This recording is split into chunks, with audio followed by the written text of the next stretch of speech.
Una niña de 7 años, sin pulso carotido detectable, sin movimiento torácico, pupilas fijas, 8 minutos completos. Y entonces, un suspiro. Imposible, inexplicable, real. Ese día, la ciencia tembló. Era 1914, y el sarampión arrasaba las zonas rurales del centro de México con una eficiencia brutal. El virus no discriminaba edad, género ni condición física. Entraba por una casa como una sombra invisible y se apoderaba de familias completas en cuestión de días. Los niños eran los primeros en caer, después los ancianos. Por último, los adultos que ya estaban debilitados por el trabajo extenuante en los campos de maíz y frijol.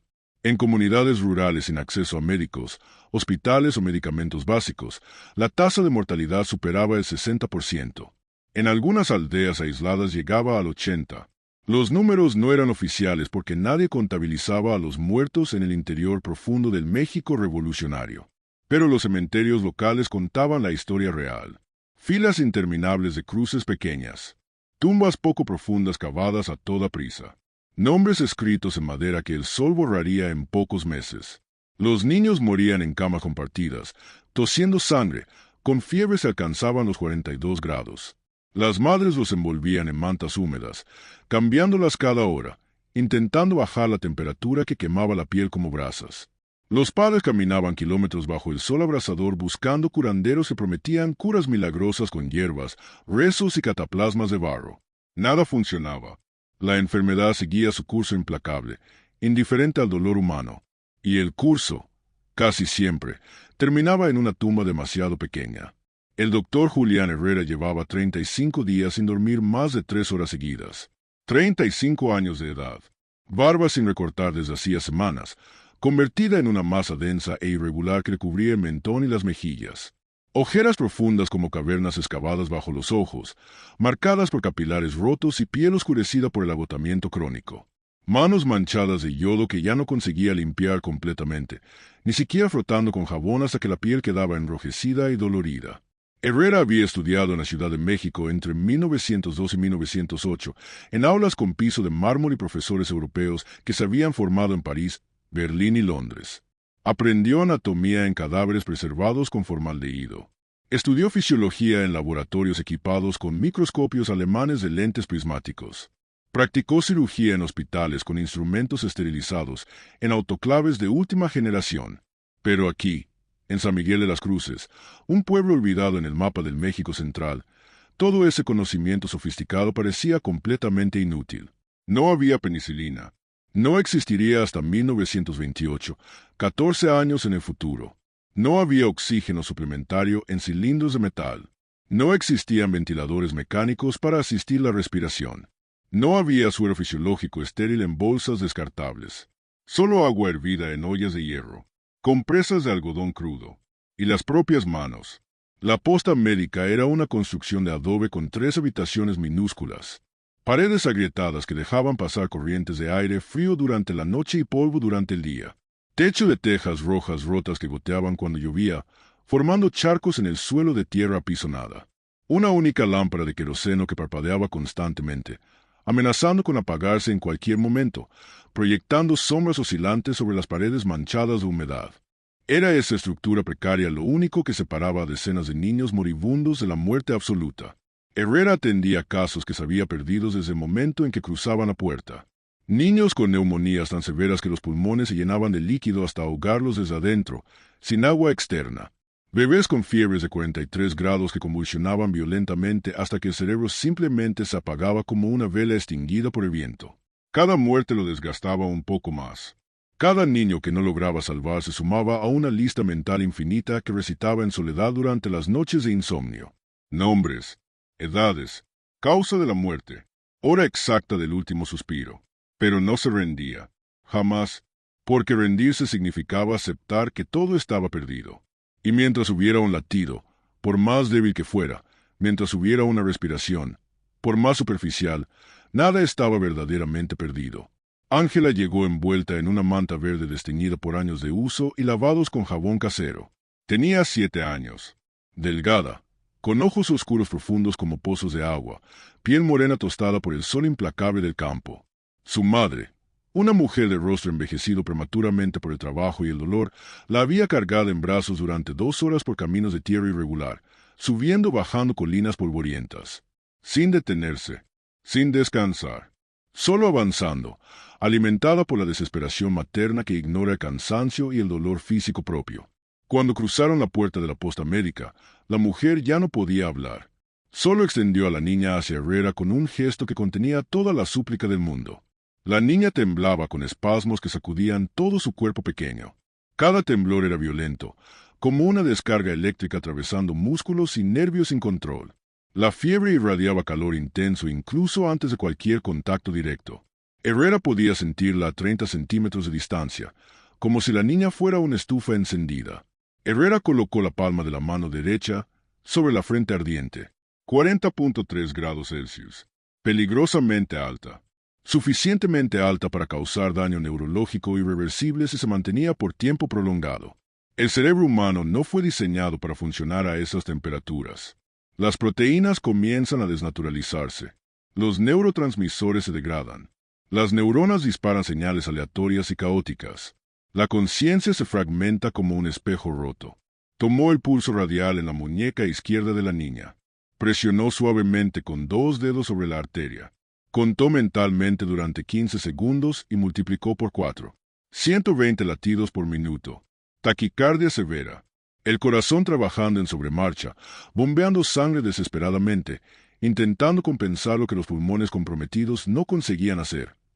Oxigenar el cuerpo adecuadamente. Observó el tórax con atención clínica, buscando los signos que conocía demasiado bien. Los músculos intercostales, aquellos que se encuentran entre las costillas, se marcaban profundamente con cada inhalación, como cuerdas tensas bajo la piel. El esternón se hundía hacia adentro en lugar de expandirse hacia afuera. Respiración paradójica.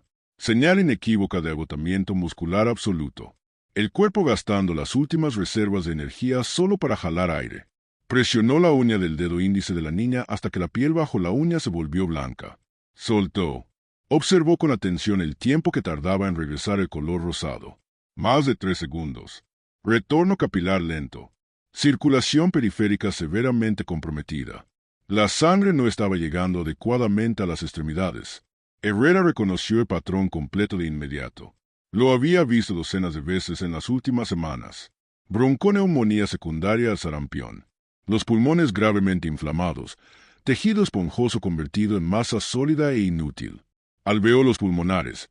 Esas minúsculas bolsas de aire donde ocurre el intercambio gaseoso, completamente llenos de líquido inflamatorio en lugar de aire. Vías aéreas comprimidas por la inflamación masiva de los tejidos circundantes. Cada respiración requería más esfuerzo muscular que la anterior. Y el cuerpo humano, por más fuerte que sea, posee límites fisiológicos absolutos. Eventualmente, inevitablemente, los músculos respiratorios se rendían a la fatiga extrema. Herrera recostó a Ángela delicadamente en una camilla baja de madera tosca, mal lijada, con astillas que sobresalían de los bordes. La habitación olía intensamente a queroseno quemado, humedad acumulada en las paredes de adobe y el olor característico de la enfermedad. Sudor febril, orina concentrada, desinfectante débil incapaz de enmascarar nada. De fondo, llegaba una sinfonía irregular y perturbadora, la tos de otros niños en camas improvisadas repartidas por las 3 habitaciones. Tos seca que arañaba la garganta, tos húmeda llena de secreción, tos que terminaba en arcadas violentas. Algunos gemían, otros lloraban en silencio. La mayoría permanecía inmóvil, demasiado débiles para expresar su sufrimiento.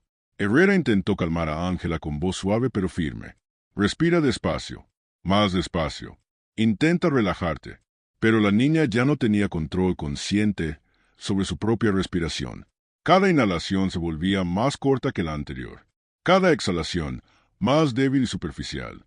El patrón era inconfundible para cualquier médico experimentado. Insuficiencia respiratoria progresiva. Etapa terminal. El cuerpo perdiendo la batalla contra la asfixia. Y entonces ocurrió. Un espasmo súbito y violento en la garganta. La glotis, la abertura entre las cuerdas vocales que permite el paso del aire, se cerró completamente en un reflejo involuntario e incontrolable. Laringoespasmo. Una contracción muscular total, descontrolada, brutal, que sellaba la vía aérea como una puerta de acero cerrada desde adentro. Los ojos de Ángela se abrieron completamente, desorbitados por el terror instintivo de la asfixia. Las manos pequeñas se tensaron, dedos curvándose como garras que intentaban aferrarse a algo invisible. Un silbido mínimo, agudo, desesperado, escapó de la garganta contraída. Después, silencio absoluto. Cero aire entrando, cero aire saliendo, cero flujo respiratorio. El silencio más aterrador que existe. Herrera sintió su propio pulso acelerarse violentamente en el cuello. Colocó dos dedos sobre la arteria carótida de la niña, en el lado derecho del cuello, justo debajo del ángulo de la mandíbula. Presionó con la presión exacta que había aprendido, ni demasiada para bloquear el flujo, ni muy poca para no detectarlo. Buscó el latido característico. Estaba ahí, débil pero presente. 130 latidos. 140. El corazón disparándose, acelerando en respuesta directa a la falta creciente de oxígeno en la sangre. Una respuesta fisiológica desesperada. El cuerpo luchando por sobrevivir. Los labios de Ángela comenzaron a cambiar de color de forma progresiva y aterradora. Rosa pálido transformándose en violeta. Violeta oscureciéndose a azul profundo. Cianosis periférica. El oxígeno disuelto en la sangre cayendo rápidamente por debajo de los niveles compatibles con la vida. 1 minuto sin respiración. Herrera intentó abrir la vía aérea manualmente con las técnicas que conocía. Inclinó la cabeza de la niña suavemente hacia atrás, extendiendo el cuello. Levantó la mandíbula inferior hacia adelante, intentando ampliar el espacio posterior de la faringe. Nada cambió. La obstrucción no era física, ningún objeto bloqueando. Era puramente muscular. Los músculos de la glotis trabados en contracción máxima, como un puño cerrado que se niega a abrirse. Aplicó compresas tibias alrededor del cuello. El calor local a veces conseguía relajar espasmos musculares reflejos. Esperó. Nada. Los músculos permanecían rígidamente contraídos. 2 minutos. Las pupilas comenzaron a dilatarse visiblemente, expandiéndose como círculos negros que devoraban el iris oscuro. Signo temprano de hipoxia cerebral grave. El cerebro detectando niveles peligrosamente bajos de oxígeno, entrando en modo de emergencia fisiológica, intentando captar hasta el último fotón de luz disponible en un reflejo primitivo de supervivencia. Herrera dio un golpe súbito pero controlado en el esternón con el borde de la mano. A veces, un estímulo físico repentino conseguía reiniciar el reflejo respiratorio medular, ese automatismo antiguo que controla la respiración sin intervención consciente. Nada ocurrió.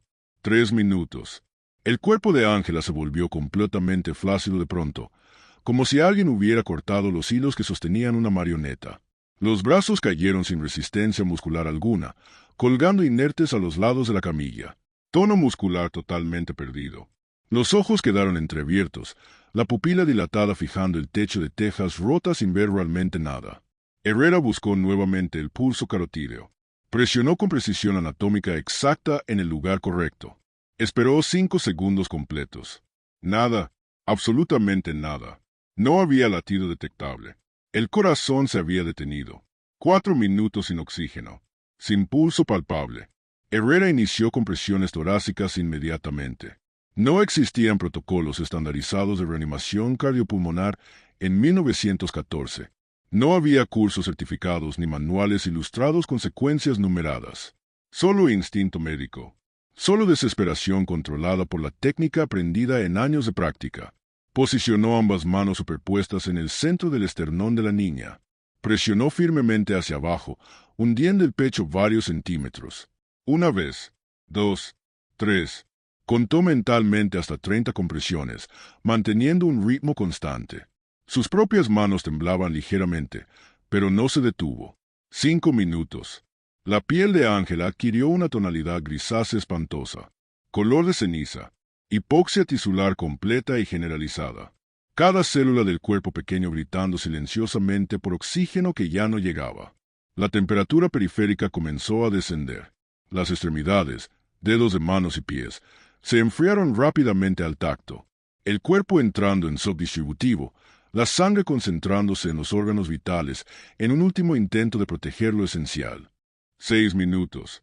El silencio en la sala se volvió absoluto y opresivo, casi tangible. Ni un sonido proveniente del pequeño cuerpo inmóvil en la camilla. Ni un movimiento. Ni una exhalación. Ni un temblor reflejo. Solo quietud. Solo la nada que precede a la muerte. Herrera sentía el sudor corriéndole por la frente, goteando sobre sus manos que seguían comprimiendo el pecho de la niña sin resultado visible. La madre permanecía en una esquina de la habitación, paralizada, sin emitir sonido alguno, como si ella también hubiera dejado de respirar. 7 minutos.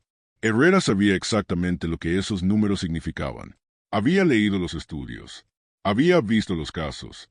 3 minutos sin oxigenación cerebral causaban daños neurológicos detectables. 5 minutos convertían la muerte cerebral en casi certeza. 7 minutos era simplemente imposible de sobrevivir sin secuelas devastadoras. El cerebro humano es el órgano más vulnerable a la falta de oxígeno.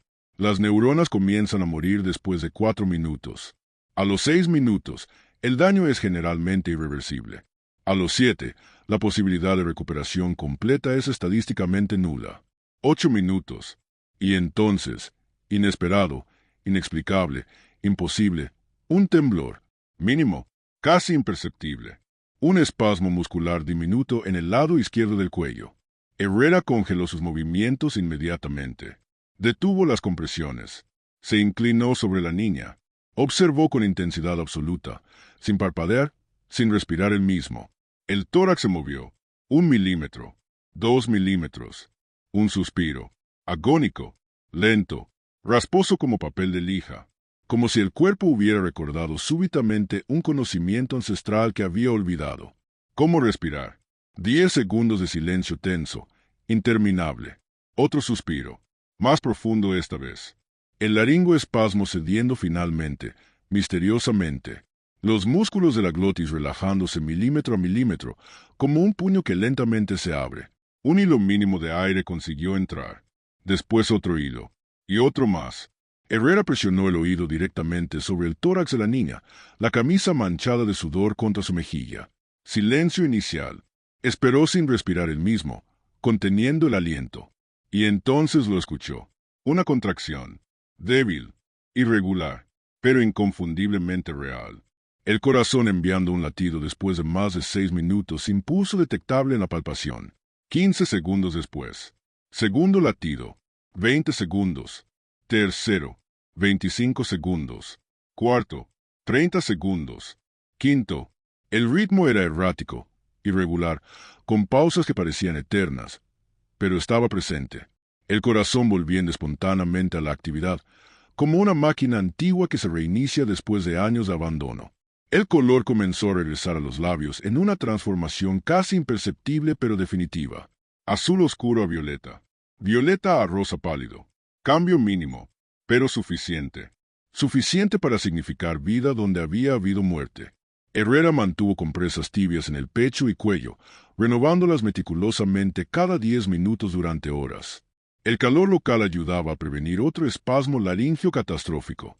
La respiración era superficial, lenta, trabajosa, pero continua. Cada inhalación un pequeño milagro. Cada exhalación una confirmación de que lo imposible estaba ocurriendo. La fiebre bajó 1 grado en la primera hora, 40.3 a 40.2. Después a 40.1. El cuerpo desviando recursos metabólicos preciosos para combatir la infección bacteriana secundaria en los pulmones inflamados. La piel recuperó tono gradualmente. El gris ceniza cediendo a un rosado tenue, casi invisible pero presente.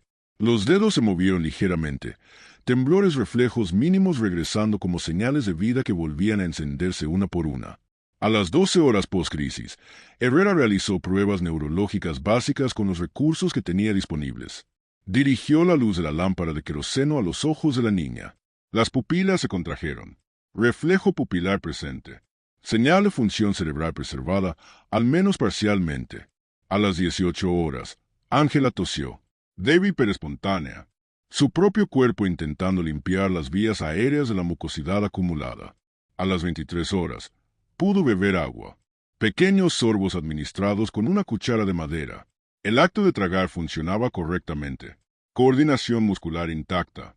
El cerebro enviando las señales correctas a los músculos de la garganta. A las 36 horas, abrió los ojos completamente. No la mirada perdida del coma profundo. Ojos que enfocaban, que reconocían formas y rostros, que seguían el movimiento de la mano de Herrera cuando la pasaba frente a su cara. Vio al médico inclinado sobre ella y susurró con voz apenas audible, Ronca por el daño en la garganta. Me dormí. Solo eso. Me dormí. Herrera no supo qué responder. ¿Cómo explicar 8 minutos sin oxígeno? Sin respiración detectable.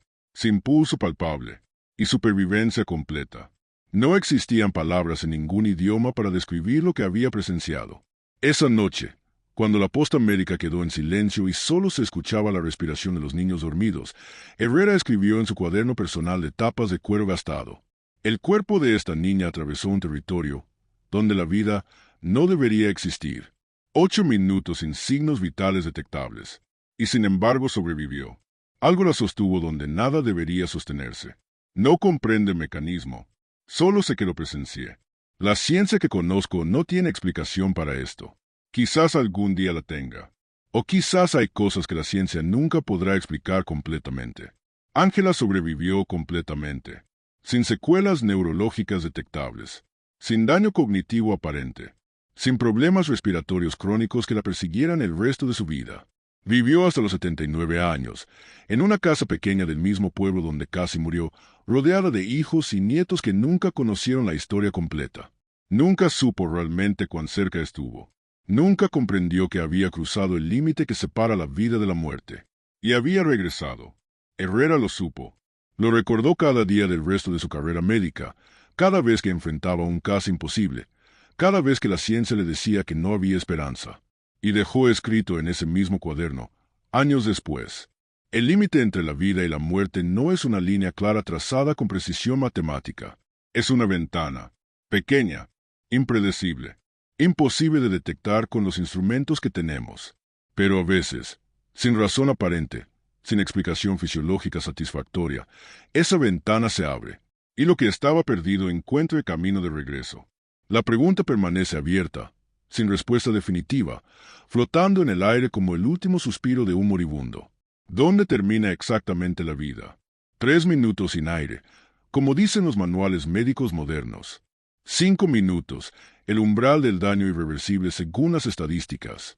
8 minutos, como sobrevivió Ángela en una camilla de madera en un pueblo olvidado de México. La ciencia no lo sabía en 1914.